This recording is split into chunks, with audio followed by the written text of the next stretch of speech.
Hello दोस्तों, कैसे हैं आप लोग। आई होप कि आप सब एकदम बढ़िया होंगे और तैयारी भी जो आपकी अच्छी चल रही होगी। तो स्वागत है आप सबका आपकी अपने चैनल फ्लोरेंस एकेडमी में एक्सीलेंस फॉर नर्सिंग। तो आज हम लोग जो है फिजिक्स का जो क्वेश्चंस प्रैक्टिस करेंगे। हमारा जो चैप्टर आज रहने वाला है वो क्या है, वर्क एनर्जी पावर। इसका हम लोग आज जो है पार्ट 2 डिस्कस करेंगे। पार्ट 1 जो क्वेश्चंस प्रैक्टिस हम लोग इसके पहले जो वीडियो मैंने अपलोड किया था उसमें हमने किया था 25 क्वेश्चंस। बाकी के अगले जो 25 क्वेश्चंस हैं उसको जो है हम इस वीडियो में डिस्कस करेंगे। ठीक है, तो देखो हम लोग चैप्टर वाइज अभी फ़िलहाल क्वेश्चंस के प्रैक्टिस कर रहे हैं। फिजिक्स, केमिस्ट्री और बायोलॉजी का साथ साथ में जो है वो लेक्चर जो है अपलोड हो रहा है। तो आप लोग अगर अभी तक जो है हमारे चैनल को सब्सक्राइब नहीं किया तो इसको सब्सक्राइब कर लो, क्योंकि फ्लोरेंस एकेडमी एक ऐसा आपको प्लेटफॉर्म इकलौता है जहाँ पे आपको फ्री ऑफ कॉस्ट जो है चीज़ें आपको प्रोवाइड की जाती हैं, बिना किसी कोर्स कुछ बाई किए, और कंप्लीट आपको यहाँ पे तैयारी जो है वो कराई जाती है। ठीक है, तो अगर अभी तक आप लोगों ने इसको सब्सक्राइब नहीं किया तो चैनल को सब्सक्राइब कर लो और बेल आइकन को प्रेस कर दो, ताकि जैसी वीडियो अपलोड हो आप तक जो है वो ईजिली पहुँच जाए। ठीक है, तो चलो वीडियो शुरू करते हैं। तो welcome to Florence Academy Excellence for Nursing. I am Sham Upadhyay. Currently I am doing BSc nursing from King George Medical University Lucknow.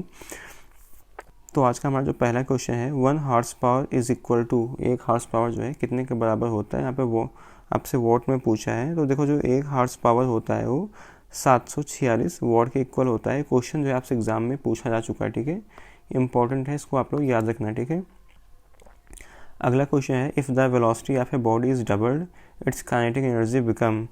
इसमें बोला कि यदि किसी वस्तु का जो वेग है दोगुना कर दिया जाए तो उसकी गतिज ऊर्जा कितनी हो जाएगी। तो देखो जो काइनेटिक एनर्जी होती है directly proportional to V square. तो अगर वेलोसिटी जो है डबल कर दी जाएगी तो काइनेटिक एनर्जी कितना हो जाएगी, 4 टाइम्स हो जाएगी। ठीक है, 2 का स्क्वायर कितना होगा, 4 टाइम्स हो जाएगा। तो क्या होगा इसका सही ऑप्शन जो है वो यहाँ पे सी होगा। तो ये जो इसका जो रिलेशन इसको याद रखना, काइनेटिक एनर्जी होती है वेलोसिटी में क्या रिलेशन होता है, kinetic energy is directly proportional to V square. ठीक है, क्योंकि काइनेटिक एनर्जी का फॉर्मूला होता है ना हाफ एम वी स्क्वायर। क्या होता है, हाफ एम वी स्क्वायर। ठीक है, अगला क्वेश्चन है, if no work is done the change in kinetic energy. यदि कोई कार्य नहीं किया जाता है तो गतिज ऊर्जा में परिवर्तन कितना होता है। तो क्या होगा इसका, देखो जब कोई मतलब कार्य किया ही नहीं जाता तो गतिज ऊर्जा में क्या होता है, कोई परिवर्तन नहीं होता है। तो क्या हो जाएगा यहाँ पे 0। अगला क्वेश्चन है, work done by centripetal forces. अभिकेंद्री बल द्वारा किया गया कार्य होता है। तो क्या होता है, पॉजिटिव, नेगेटिव, 0 एंड इनफाइनाइट। तो देखो जो अभिकेंद्री बल होता है ना, विस्थापन की क्या होता है, लंबवत होता है। मतलब centripetal force acts perpendicular to displacement. तो यहाँ पे तो W इक्वल टू क्या होता है, एफ एस कॉस थीटा होता है। कॉस थीटा यहाँ पे कितनी हो जाएगी, 0 हो जाएगा। ठीक है, परपेंडिकुलर मतलब ना 90 डिग्री होता है। ठीक है, तो क्या हो जाएगा, 0 हो जाएगा। तो मतलब अवकेंद्रीय बल जो है विस्थापन के लंबवत कार्य करता है, तो क्या हो जाएगा, इसलिए कार्य कितना हो जाएगा, 0 हो जाएगा। ठीक है, मतलब 0। तो देखो इसका जो PDF है उसको मैं अपने टेलीग्राम चैनल पे अपलोड कर दूंगा। आप लोग वहाँ से आके इसको डाउनलोड कर सकते हो। और टेलीग्राम चैनल को जो अगर आप ज्वाइन करना चाहते हो तो डिस्क्रिप्शन बॉक्स में जो है उसकी लिंक वहाँ पे मैं प्रोवाइड कर दिया हूँ। आप वहाँ से जाके जो है इसकी लिंक से आप जो चैनल को ज्वाइन कर लो। वहाँ पे जितने भी आपके यूट्यूब पे लेक्चर्स होते हैं हमारे, उसकी जो PDF होती है वो आप माई फ्लोरेंस एकेडमी करके जो है टेलीग्राम चैनल, वहाँ पे अपलोड हो जाता है। ठीक है, तो अगर अभी तक ज्वाइन नहीं किया तो उसको जाके ज्वाइन कर लो। वहाँ पे आपको इसकी PDF जो है प्रोवाइड कर दी जाएगी। ठीक है, तो आगे चलते हैं, अगला क्वेश्चन देखते हैं। देखो ऐसे ही क्वेश्चन आपसे एग्जाम में पूछे जाते हैं, कोई बहुत ज़्यादा हार्ड एंड टफ क्वेश्चन नहीं आते हैं। ठीक है, अभी जो है हम चैप्टर वाइज क्वेश्चन डिस्कस कर रहे हैं। बाकी इसके बाद जो है वो मिक्स क्वेश्चन डिस्कस करेंगे, मतलब पूरा कंप्लीट सिलेबस को। ठीक है, तो बाकी बहुत सारे लोग अपने से टेस्ट सीरीज के लिए पूछ रहे थे कि भैया जो है टेस्ट सीरीज कब तक आएगी। तो देखो टेस्ट सीरीज जो है वो फेब तक आ जाएगी। ठीक है, तो उसके लिए आप परेशान मत हो, और अभी से मतलब अभी फ़िलहाल अपने सिलेबस पे ध्यान दो, सिलेबस कंप्लीट करने पे फोकस करो। बाकी टेस्ट सीरीज जो होगी वो कंप्लीट सिलेबस पे, होल सिलेबस पे होगी। ठीक है, बाइलिंगुअल होगी, मतलब हिंदी इंग्लिश दोनों में होगी। बहुत अफोर्डेबल प्राइस में आपको जो है वो अवेलेबल कराया जाएगा। जैसे लास्ट ईयर किया था, काफ़ी थाउजेंड्स ऑफ बच्चों ने उसको दिया था, उनको काफ़ी पॉजिटिव उसका रिजल्ट भी आया था। रिस्पॉन्स भी मुझे काफ़ी अच्छा फीडबैक उसका मिला था। ठीक है, तो आगे चलते हैं, अगला क्वेश्चन देखते हैं। When a spring is stressed energy is stored in the form of. जब एक स्प्रिंग को खींचा जाता है तो उसमें ऊर्जा जो है किस रूप में संचित होती है, kinetic energy, potential energy, heat energy and electric energy. तो क्या होगा इसका जो सही ऑप्शन इसका होगा पोटेंशियल एनर्जी, ठीक है, मतलब इसका जो है सेकेंड ऑप्शन होगा। तो देखो जब स्ट्रेच है और कंप्रेस स्प्रिंग स्टोर क्या होती है पोटेंशियल एनर्जी, खींची या जो संकुचित स्प्रिंग में क्या स्थितिज ऊर्जा संचित होती है, ठीक है। तो अगला क्वेश्चन देखते हैं, इसमें है कि the unit of potential energy is, मतलब स्थितिज ऊर्जा का जो मात्रक होता है क्या होता है। तो अगर कहीं भी एनर्जी है तो क्या आप सीधा टिक करो, सॉरी जूल, ठीक है, 1 मिनट, क्या होगा जूल, इसका जो है सही ऑप्शन होगा। अगला है work done is independent of, किया गया कार्य किस पर निर्भर नहीं करता है, force, displacement, angle and path. तो क्या होगा 32 का यहाँ पे डी होगा पाथ, ठीक है। तो देखो जो मतलब वर्क डन होता है depends on force, displacement and angle, path पे जो है डिपेंड नहीं करता है। अगला है the power of machine is measured by, किसी मशीन की शक्ति जो है मापी जाती है एनर्जी, कार्य, rate of doing work and time. तो क्या होगा 33 का यहाँ पे 33 का सी होगा, रेट ऑफ डूइंग वर्क, मतलब कार्य करने की जो उसकी दर होती है, ठीक है। तो देखो पावर इक्वल टू क्या होता है, पावर इक्वल टू होता है work done upon time taken, ठीक है। अगला क्वेश्चन है work done per unit time is, प्रति इकाई किया गया कार्य कहलाता है मोमेंटम, फोर्स, पावर, एनर्जी। तो क्या होगा पावर होगा ना, मतलब सी ऑप्शन इसका सही होगा। अगला क्वेश्चन है a device use to measure power, power को मेजर करने के लिए प्रयुक्त यंत्र क्या कहलाता है, calorimeter, dynamometer, voltmeter, wattmeter. तो 35 पे क्या होगा 35 यहाँ पे डी ऑप्शन होगा वॉट मीटर, ठीक है। आगे चलते हैं, अगले क्वेश्चन देखते हैं the energy of water is stored in dam is, बांध में संचित जल की ऊर्जा होती है kinetic energy, potential energy, heat energy and electric energy. तो 36 के क्या होगा भाई बी ऑप्शन होगा पोटेंशियल एनर्जी, ठीक है। बांध की जल में गुरुत्वीय स्थितिज ऊर्जा संचित होती है, ठीक है। अगला क्वेश्चन है energy can neither be created or destroyed, it can only be transferred, this is known as, Hindi में इसको देखते हैं ऊर्जा ना तो उत्पन्न की जा सकती है और ना ही नष्ट की जा सकती है, यह केवल रूपांतरित होती है कहलाता है law of inertia, law of conservation of energy, law of motion and work energy theorem. तो क्या होगा 37 का 37 के यहाँ पे जो है वो बी ऑप्शन सही होगा law of conservation of energy, ठीक है। इसको याद रखना, काफ़ी इंपॉर्टेंट क्वेश्चन है, ठीक है, एग्जाम में आपसे पूछा जा सकता है। अगला क्वेश्चन है the work done is lifting body vertically against, किसी वस्तु को ऊर्ध्वाधर रूप से उठाने पर किया गया कार्य किसके विरुद्ध होता है, friction, gravity, magnetic force and elastic force. तो क्या होगा 38 का 38 के यहाँ पे बी होगा, ठीक है, ग्रेविटी।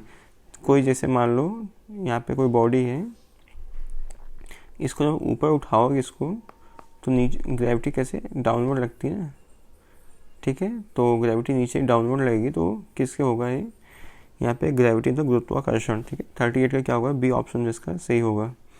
अगला क्वेश्चन 39 में बोला कि a man carrying a load on his head while walking on the level road does, कोई व्यक्ति अपने सिर पर भार रखकर समतल मार्ग पर चलता है तो वह करता है positive work, negative work, zero work and maximum work.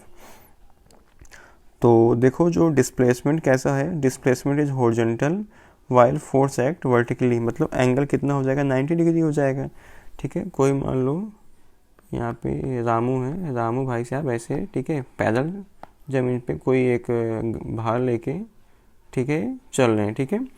तो ये चल तो कैसे रहे हैं, चल तो सीधा, ठीक है, यहाँ पे वर्टिकली चल रहे हैं और इन पर इनका जो भार है कैसा है वो ऊपर की तरफ है ना ये, ठीक है। तो मतलब कि अगर इसको बताऊं तो देखो जो बल है ऊर्ध्वाधर है, ठीक है, मतलब जो डिस्प्लेसमेंट है कैसा हॉरिजॉन्टल हो रहा है, डिस्प्लेसमेंट कैसा है हॉरिजॉन्टल है, और जो फोर्स एक्ट कर रहा है कैसा है, जो फोर्स है कैसा है वर्टिकल है। तो एंगल यहाँ इनके बीच कितना होगा 90 डिग्री होगा। तो वर्क डन इक्वल टू क्या होता है एफ एस कॉस थीटा होता है, ठीक है। तो फोर्स और यहाँ पे एफ एस थीटा मान लो कितना हो जाएगा यहाँ पे 90 डिग्री, तो cos 90 की वैल्यू कितनी होती है, 0 होती है, तो कितना हो जाएगा 0। तो इनके द्वारा जो वर्क डन किया गया है कितना हो जाएगा, ये 0 हो जाएगा। ठीक है, तो मतलब सी ऑप्शन इसका सही होगा। ठीक है, अगला क्वेश्चन है the kinetic energy of a moving body is 0 when किसी गतिशील वस्तु की गतिज ऊर्जा शून्य होती है जब velocity is 0, force is 0, acceleration is 0 and momentum is maximum. तो 40 क्या होगा, जब क्या होगा वेलोसिटी 0, क्योंकि काइनेटिक एनर्जी क्या होती है, काइनेटिक एनर्जी का फार्मूला होता है हाफ mv², v0 तो मतलब क्या हो जाएगा 0 हो जाएगी। ठीक है, तो वेलोसिटी क्या हो जाएगी 0। अगला क्वेश्चन है work done by constant force is proportional to, नियत बल द्वारा किया गया कार्य अनुपाती होता है फोर्स ओनली, डिस्प्लेसमेंट ओनली मतलब केवल विस्थापन के, बल और विस्थापन दोनों की, या फिर एक्सेलरेशन के। तो 41 में क्या होगा, देखो इसका जो मतलब पीछे मैंने बताया कि W क्या होता है एफ एस कॉस थीटा। ठीक है, तो क्या हो जाएगा यहाँ पे C होगा फोर्स और डिस्प्लेसमेंट दोनों की। अगला है the mechanical energy of A freely falling body, स्वतंत्र रूप से गिरती वस्तु की यांत्रिक ऊर्जा increases decreases remain constant and become 0। तो देखो जो अगर इसको जो फ्री फॉल को मुक्त पतन बोलते हैं हिंदी में, in free fall potential energy converts to kinetic energy, total remains constant. ठीक है, तो मतलब अगर फ्री फॉल हो रहा है तो जो इसमें स्थितिज ऊर्जा क्या होती है गतिज ऊर्जा में बदल जाती है, तो कुल ऊर्जा क्या होती है समान रहती है। ठीक है, तो मतलब सी ऑप्शन जो इसका सही होगा। अगला है power is a scalar quantity, vector quantity, both, none. तो देखो जो पावर होती है, पावर कैसी है, स्केलर क्वांटिटी है, स्केलर क्वांटिटी होती है। पावर हैज क्या होता है इसमें, बस क्या होती है magnitude only, magnitude only and no direction. ठीक है, तो क्या होगा यहाँ पे स्केलर क्वांटिटी, मतलब फर्स्ट ऑप्शन इसका सही होगा। 44 क्वेश्चन है कि work done on a body is positive if, किसी वस्तु पर किया गया कार्य धनात्मक होता है यदि force opposes displacement, force aids displacement, force is perpendicular to displacement and none. तो क्या होगा 44 यहाँ पे जो है इसका बी ऑप्शन सही होगा, फोर्स एड्स डिस्प्लेसमेंट मतलब बल विस्थापन की दिशा में हो।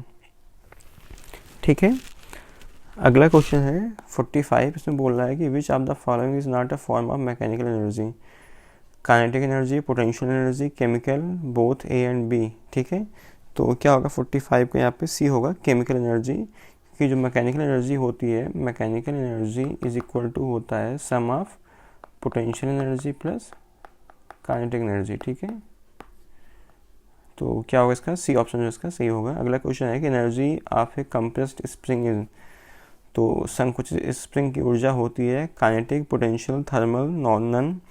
तो क्या होगा पोटेंशियल होगा। इसका कॉन्सेप्ट पीछे मैंने आपसे डिस्कस कर चुका ऑलरेडी। अगला क्वेश्चन है कि work done bye a variable force is given by, है ना, तो क्या होगा एफ एस एंड यहाँ पे होगा इंटीग्रेशन का साइन सिंबल है, तो F dot D S and F upon S F square into S. तो क्या होगा इसका 47 के यहाँ पे कौन सा ऑप्शन सही होगा, यहाँ पे जो इसका बी ऑप्शन जो है वो सही होगा। Work done by variable force is a integral of force with respect to displacement. ठीक है, इसको इंटीग्रल बोलते हैं, इंटीग्रेशन एंड डिफरेंशिएशन। अभी देखो आपके जो एग्ज़ाम में इतना ज़्यादा पूछा नहीं जाता, तो इसलिए मैं आपसे डिस्कस नहीं किया था। बाकी से जो नीट के एग्ज़ाम होते हैं, ठीक है, तो उसमें नीट के मतलब एग्ज़ाम में आपसे डिफरेंशिएशन इंटीग्रेशन के क्वेश्चंस पूछे जाते हैं, बट आपके एग्ज़ाम में नहीं पूछा जाता। तो मैंने आपसे इसको मतलब डिस्कस करना उतना नेसेसरी नहीं समझता हूँ ना, मैंने आपको बताया। ठीक है, बाकी इतना जान लो इसको क्या बोलते हैं, integral of force with respect to displacement. ठीक है, वेरिएबल फोर्स इसको ना अगर कहीं हो तो ऐसे इसको रिप्रेजेंट करते हैं। अगला है 1 अर्ग इज इक्वल टू, एक अर्ग बराबर होता है कितने जूल के, तो कितना होगा यहाँ पे 10 की पावर -7 जूल, मतलब कि इसका फर्स्ट ऑप्शन जो इसका सही होगा। ठीक है, अगला है when a car stops suddenly the work done by brake is, जब कोई कार मतलब अचानक रुकती है तो ब्रेक द्वारा किया गया कार्य होता है positive, negative, zero and constant. ठीक है, तो देखो braking force acts opposite to the motion. ठीक है, जैसे अगर मान लो मोशन इस साइड हो रहा है तो ब्रेक पीछे की तरफ, ठीक है, ऐसे फोर्स लगाती है, ठीक है। तो ब्रेक जो है, बल जो है गति की दिशा के विपरीत होता है, इसलिए क्या होगा, कार्य जो होगा क्या होगा, नेगेटिव होगा, ठीक है, क्या होगा, नेगेटिव। ठीक है, आगे चलते हैं, अगला क्वेश्चन देखते हैं। और हाँ, एक बात मैं आपसे और बोलूँगा कि आप लोग जो है साइन एटलीस्ट, मतलब ज़्यादा ना तो साइन और कॉस की जो वैल्यू है ना, उसको मतलब 0 से लेके आप लोग कम से कम नहीं तो 90 तक तो याद ही कर लो, ठीक है। 0 से 90, या फिर आप 180 का भी याद कर लेना, ठीक है। जैसे आप 30 का याद कर लो, 45 का याद कर लो, 60 का याद कर लो, 90 का, ठीक है, 180 का याद, क्योंकि 120 ये सब ज़्यादा उतना मतलब स्पेशल केसेस आपसे नहीं पूछे जाएंगे। बट हाँ, जो कॉमन जो है आपसे साइन कॉस टेन इतना तो आप मतलब याद ही कर लो, ठीक है। उसमें थीटा की वैल्यू आप इतना याद कर लो, 30 से लेकर 90 तक, बाकी 180 की भी आप याद कर लेना। अगला क्वेश्चन देखते हैं, विच of the following does not involve work, निम्नलिखित में से किस स्थिति में कार्य नहीं किया जाता है। तो pushing a wall, lifting a box, moving a trolley and pulling a rope, ठीक है। तो क्या होगा इसका जो है वो ए ऑप्शन जिसका सही होगा, क्योंकि इन सब में क्या हो, देखो डिस्प्लेसमेंट तो हो रहा है, बट इसमें क्या हुआ है, नो डिस्प्लेसमेंट अकर, मतलब नो वर्क डन, ठीक है। तो क्या हो जाएगा इसका जो है फर्स्ट ऑप्शन 50 का वो सही होगा। तो आई थिंक हाँ 50 क्वेश्चन जो है आज आपके हो गए हैं, ठीक है। तो अब बाकी अगला चैप्टर उसको मैं आपसे नेक्स्ट वीडियो में जो उसको मैं आपसे डिस्कस करूँगा, ठीक है। तो आई थिंक आपको जो आज का वीडियो आपको पसंद आया होगा। बाकी अगर आप कुछ और कोई डाउट है या फिर कुछ आप पूछना चाहते हो मेरे से, या कोई आप इम्प्रूवमेंट चाहते हो, ठीक है, क्वेश्चंस के लेवल में कुछ भी हो, तो आप उसको कमेंट करके मुझसे, ठीक है, आप उसको बताओ।